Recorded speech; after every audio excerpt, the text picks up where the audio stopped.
বিনিময়ে না, আমরা নির্বাচিত ছিলাম, দলের বিনিময়ে কাজ করছে। অনেকেই তো এখানে রুজি রোজগার করে খাচ্ছে, অনেকে এখানে আলেম তৈরি হচ্ছে, ঠিক আছে না প্রিয় উপস্থিতি। তাই আমি বলতে চাই যে আমি আপনার এলাকার সন্তান, এই ইউনিয়নের চেয়ারম্যান ছিলাম, আমার ভালো মন্দ সব আপনারা জানেন।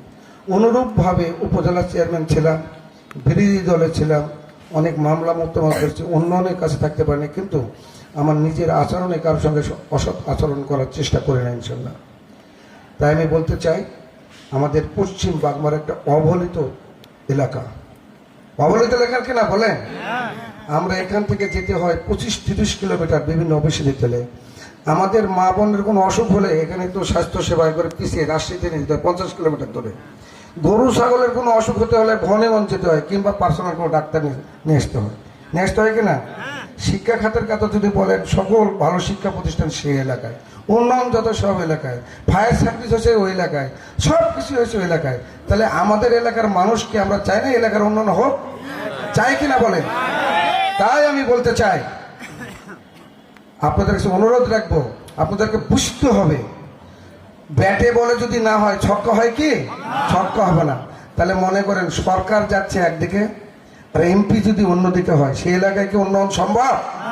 তাই আমি অনুরোধ করব, সামনের দিনে সংসদ নির্বাচন ইনশাল্লাহ হবে, সরকারকে গঠন করবে সে তো আমরা সকলে জানি কি না, অনুমান করতে পারি। তাই সরকারের সঙ্গে যেন রানিং হয়, এখানে যেন আপনাদের এলাকার সন্তান, আপনাদের কারো ছেলের মতো আমি, কারো ভাইয়ের মতো আমি এই এলাকার উন্নয়নের সাথে, এই এলাকা মসজিদ মাদ্রাসার উন্নয়নের ক্ষেত্রে, এই এলাকা এই উপজেলার স্বাস্থ্যসেবা উন্নয়নের ক্ষেত্রে, কৃষক ভাইদের উন্নয়নের সাথে, এক কথায় সার্বিক উন্নয়নের সাথে পিছিয়ে পড়া বাগমারাকে আধুনিক বাগমারায় রূপ দেওয়ার জন্য আপনারা সংসদ নির্বাচনে আপনাদের মূল্যবান ভোটটি আমাকে এই ধানের শীষ প্রতীকে দিবেন, আমার জন্য দোয়া করবেন, চেষ্টা করে আমাকে বিজয়ী করবেন, এই উদাত্ত আহ্বান আপনাদের প্রতি রাখছি।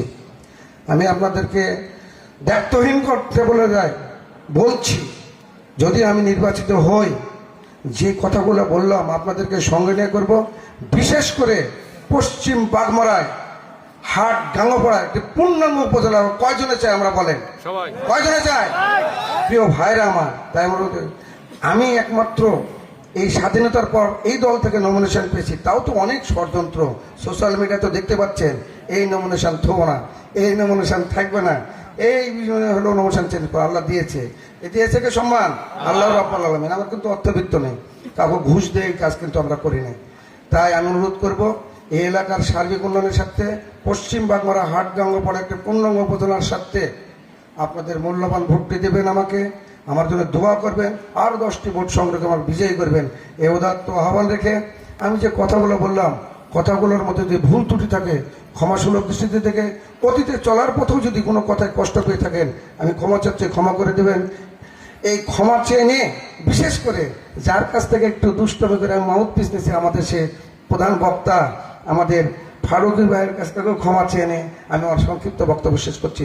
ধন্যবাদ সবাইকে। খোদা হাফেজ। বাংলাদেশ জিন্দাবাদ।